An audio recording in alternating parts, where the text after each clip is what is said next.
انتخابات کا سال آ گیا ہے۔ ریاستی اسمبلی کے انتخابات جاریہ سال کے اواخر میں ہونے والے ہیں۔ مسلسل 2 مرتبہ برسر اقتدار آنے والی TRS کا نام اب بدل کر BRS ہو گیا ہے۔ BJP اور کانگریس انتخابی میدان میں جانے کی تیاریاں کر رہے ہیں۔ شیڈول کے مطابق جاریہ سال دسمبر میں پہلے ہفتے میں انتخابات ہونے والے ہیں۔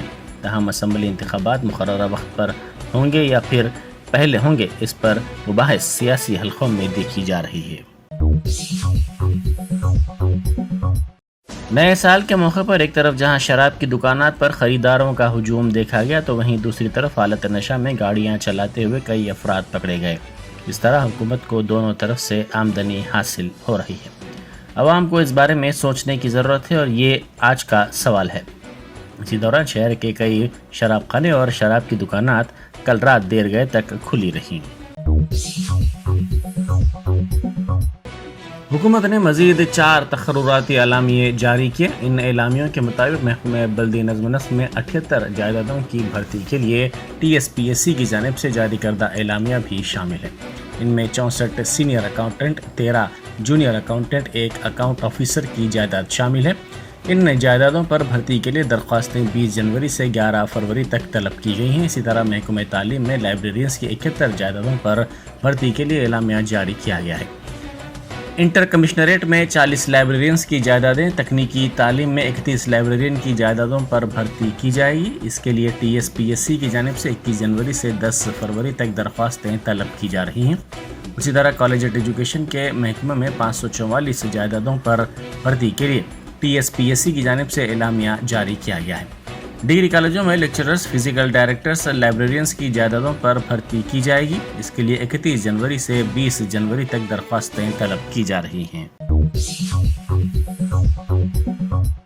ریاستی حکومت کو آمدنی والے محکمہ جات میں ٹریڈ کے بعد اسٹیمپس اینڈ رجسٹریشن ڈپارٹمنٹ کا نمبر آتا ہے۔ رجسٹریشن کے محکمے کے لیے 2022 بہتر رہا ہے۔ رجسٹریشن کے ذریعے ریاستی خزانے کے لیے بھاری آمدنی ہوئی ہے۔ رجسٹریشن ڈپارٹمنٹ کو مالی سال 2021-22 کے دوران 12,400 کروڑ روپے کی آمدنی ہوئی۔ اپریل 2022 سے 31 دسمبر تک 9 ماہ کے عرصے کے دوران 14,50,000 دستاویزات کا رجسٹریشن ہوا، جس کے ذریعے 10,733 کروڑ روپے کی اس محکمے کو آمدنی ہوئی ہے۔ حکومت نے مالی سال 2022 اور 23 کے دوران 15,000 کروڑ روپے کی آمدنی کا نشانہ رکھا ہے۔ گزشتہ سال ریاستی حکومت نے 2 مرتبہ اراضیات کی قدر میں اور رجسٹریشن کے چارجز میں اضافے کے ذریعے بھاری آمدنی حاصل کی ہے۔ پٹنچرو میں حالت نشے میں گاڑیاں چلانے والوں کے خلاف چلائی گئی مہم کے دوران کئی افراد کو پکڑا گیا۔ نئے سال کے موقع پر حالت نشہ میں گاڑیاں چلاتے ہوئے لوگوں کی زندگیوں کو خطرے میں ڈالنے کے واقعات کے پیش نظر یہ خصوصی مہم چلائی گئی تھی۔ اس مہم کے دوران کئی افراد کو حالت نشے میں گاڑیاں چلاتے ہوئے پکڑا گیا۔ جگتیال کے DSP پرکاش نے زائد سود وصول کرنے والوں کے خلاف سخت کارروائی کا انتباہ دیا۔ جگتیال میں اچانک زائد سود وصول کرنے والوں کے خلاف کارروائی کے حصے کے طور پر پولیس نے 9 ساہوکاروں کے مکانات پر دھاوے کیے۔ پولیس نے ان کے پاس سے 6 لاکھ روپے سے زائد رقم، پرومیسری نوٹس اور چیکس کو بھی ضبط کر لیا۔ بنجارہ ہلز میں پیش آئے سڑک حادثے میں 2 افراد ہلاک ہو گئے۔ یہ حادثہ کل شب بنجارہ ہلز روڈ نمبر 3 پر پیش آیا۔ پولیس نے بتایا کہ 3 کاروں کا تصادم ہو گیا، جس کے نتیجے میں 2 افراد ہلاک ہو گئے اور دیگر 2 افراد شدید طور پر زخمی ہو گئے۔ زخمیوں کو علاج کے لیے فوری طور پر دواخانہ منتقل کر دیا گیا۔ پولیس نے شبہ ظاہر کیا کہ تیز رفتاری کے ساتھ گاڑی چلانے کے نتیجے میں یہ حادثہ پیش آیا۔ سابق پاپا روم پوپ بینڈکٹ چل بسے۔ وہ 600 سال کے عرصے میں عہدہ چھوڑنے والے پہلے پوپ کے طور پر یاد رکھے جائیں گے۔ ان کی عمر 95 برس تھی۔ پوپ فرانسس جمعرات کو سینٹ پیٹر اسکوائر پر ان کی آخری رسومات میں شرکت کریں گے۔ یہ ایک غیر معمولی تقریب ہوگی جس میں موجودہ پوپ ایک سابق پوپ کی آخری رسومات میں شرکت کریں گے۔ پوپ بینڈکٹ نے 11 فروری 2013 کو پاپائیت ترک کرنے کا اعلان کرتے ہوئے دنیا کو حیران کر دیا تھا۔ ان کے اس ڈرامائی فیصلے کے بعد پوپ فرانسس کو ان کا جانشین منتخب کیا گیا۔ ویٹیکن گارڈن میں دونوں پوپس ایک دوسرے سے متصل رہتے تھے۔ ہفتے کی صبح ویٹیکن کے ترجمان نے ایک بیان میں کہا کہ انتہائی کرب کے ساتھ یہ اطلاع دی جاتی ہے کہ صبح 9:34 پر پوپ بینڈکٹ کا انتقال ہو گیا۔ ویٹیکن نے بتایا کہ بینڈکٹ کی میت پیر سے آخری دیدار کے لیے رکھی جائے گی۔ کئی دہوں تک یہ چرچ کے بااثر شخصیت رہے ہیں۔ تلنگانہ گورنر تامل سائی سندرا راجن نے نئے سال کے موقع پر راج بھون میں پرجا دربار کا اہتمام کیا۔ نئے سال کے آغاز پر گورنر کو مبارکباد دینے کی روایت ہنوز برقرار ہے، تاہم ریاستی حکومت کے عہدیدار بشمول وزراء، MLAs، MLCs راج بھون سے دوری اختیار کیے ہوئے ہیں۔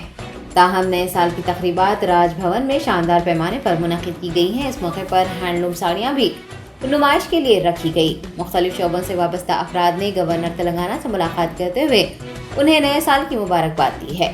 ڈاکٹر تامل سائی سندرا راجن نے خواہش کی ہے کہ سال 2023 سب کے لیے خوشیاں لائے۔ پرجا دربار کے اہتمام سے قبل انہوں نے مختلف مناظر میں خصوصی پوجا کا بھی اہتمام کیا۔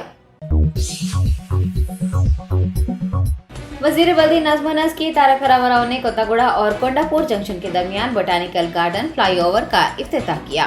اسٹریٹجک روڈ ڈیولپمنٹ پلان یعنی SRDP کا یہ 34واں پروجیکٹ ہے جو عوام کے لیے دستیاب کروایا گیا ہے اور اس کے لیے تقریباً 8,000 کروڑ روپے خرچ کیے گئے ہیں۔ اس موقع پر منعقد تقریب سے خطاب کرتے ہوئے KTR نے کہا کہ SRDP کے مزید 11 پروجیکٹ سال 2023 میں مکمل کیے جائیں گے اور ماہ اپریل یا پھر مئی تک حیدرآباد ملک کا پہلا شہر بن جائے گا جو 100% گندے پانی کی صفائی کرے گا۔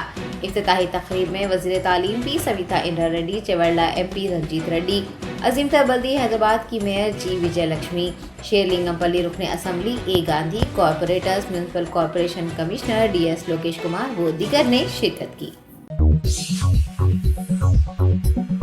مولانا محمد رحیم الدین انصاری رحمۃ اللہ علیہ سابق ناظم جامعہ اسلامیہ دارالعلوم حیدرآباد کی یاد میں جلسہ اعتراف خدمات منعقد کیا گیا۔ All India Muslim personal law board کے رکن تاسیسی مولانا محمد رحیم الدین انصاری رحمۃ اللہ علیہ کے قوم و ملت پر ناقابل فراموش احسانات اور ان کی یاد میں احاطہ جامعہ اسلامیہ دارالعلوم شیورام پلی میں جلسہ اعتراف خدمات منعقد ہوا، جس کی صدارت مولانا محمد حسام الدین ثانی جعفر پاشا نے کی۔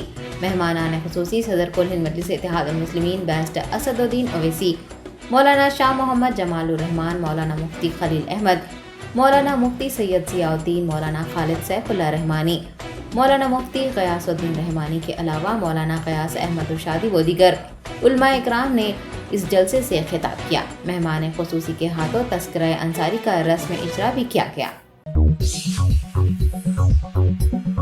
محکمہ پولیس کے سینئر افسران نے وزیر داخلہ محمد محمود علی سے ملاقات کرتے ہوئے انہیں نئے سال کی مبارکباد پیش کی ہے۔ نئے سال کے موقع پر DGP Telangana Anjani Kumar, Cyberabad police commissioner Stephen Ravindra, شہرآباد پولیس کمشنر CV آنند، گزشتہ روز رچاکونڈا CP کا عہدہ سنبھالنے والے DS چوہان نے وزیر داخلہ کی رہائش گاہ پہنچ کر ان سے ملاقات کی اور نئے سال کی مبارکباد پیش کی۔ حیدرآباد کسٹمز حکام نے راجیو گاندھی انٹرنیشنل ایئرپورٹ پر ایک مسافر کے قبضے سے 283 گرام سونا ضبط کیا ہے۔ دبئی کی پرواز AI 952 کے ذریعے شمشاباد ایئرپورٹ پہنچنے والے ایک مسافر کے سامان کی تلاشی کے دوران کسٹم آفیسرز نے کپڑوں میں چھپا کر لائے گئے سونے کو برآمد کر لیا ہے۔ حکام کا کہنا ہے کہ ضبط کیے گئے 283 گرام سونے کی مالیت 16 لاکھ روپے ہے۔ حکام نے مسافر کو حراست میں لے کر اس سلسلے میں مزید تفتیش کا آغاز کیا ہے۔ سکندرآباد مونڈا مارکیٹ میں رات دیر گئے بڑے پیمانے پر آتش زدی کا واقعہ پیش آیا ہے۔ تفصیلات کے مطابق پوجا کا ساز و سامان فروخت کرنے والے لکشمن اینڈ سنس کے گودام میں 1 جنوری کی رات اچانک آگ لگ گئی۔ آگ لگنے کی مقامی عوام نے پولیس کو اطلاع دی، جس کے بعد پولیس اور فائر عملے نے وہاں پہنچ کر آگ پر قابو پا لیا۔ پولیس اس سلسلے میں مقدمہ درج کرتے ہوئے مصروف تحقیقات ہے۔ شہر حیدرآباد کے آرٹلری سینٹر میں 200 سے زائد اگنی ویر نے رپورٹنگ کی ہے۔ فزیکل ٹیسٹ، میڈیکل ٹیسٹ، تحریری امتحان اور دستاویزات کی تصدیق پر مشتمل مراحل سے گزرنے کے بعد پہلے بیچ کے 2200 سے زائد اگنی ویر نے آرٹلری سینٹر حیدرآباد میں رپورٹنگ کی ہے۔ بریگیڈیئر راجیو چوہان کمانڈنٹ نے اگنی ویرز کا آرٹلری سینٹر میں استقبال کیا ہے اور ان کے ساتھ بات چیت بھی کی۔ ہندوستان میں کورونا وائرس کے 265 نئے کیسز درج کیے گئے ہیں اور 3 اموات ہوئی ہیں۔ مرکزی وزارت صحت کے اعداد و شمار کے مطابق ہندوستان میں 265 افراد میں کورونا وائرس کی تشخیص ہونے کے بعد ایکٹیو کیسز کی تعداد 2706 ہو چکی ہے اور کل کیسز کی تعداد 4,48,78,649 درج کی گئی ہے۔ ریاست کیرلا میں 2 اور کرناٹک میں 1 اموات سے کل اموات کی تعداد 5,30,705 ہو چکی ہے۔ یومیہ مثبت شرح 0.17% اور ہفتہ وار مثبت شرح 0.15% ہے۔ 24 گھنٹوں میں 1,57,671 کووڈ ٹیسٹ کیے گئے ہیں۔ ایکٹیو کیسز کا کل انفیکشن 0.01% اور قومی صحت یابی کی شرح 98.8% ہو گئی ہے۔ انفیکشن سے صحت یاب ہونے والوں کی تعداد 4,41,45,238 بتائی گئی ہے۔ Germanten super speciality hospital, doctor Mir Jawad Zar Khan, senior experienced orthopaedic surgeon, bone fracture, joint replacement, hip replacement اور اسپائن سرجری کامیابی سے انجام دے رہے ہیں۔ اس کے علاوہ neuro surgery, cardiology, gynaecology, dental, general medicine, dialysis اور فزیو تھراپی جیسے شعبات میں انتہائی کامیابی کے ساتھ واجبی فیس میں علاج کیا جا رہا ہے۔ شیئرنگ اور پرائیویٹ رومز، اسپتال میں 24 گھنٹے MRI، CT scan, 2D digital X ray, ultra sound, operation theatre, ICU اور لیب کی سہولت دستیاب ہے۔ آپ کی امیدوں کے عین مطابق Germanten super speciality hospital, pillar number 150، Attapur, Hyderabad.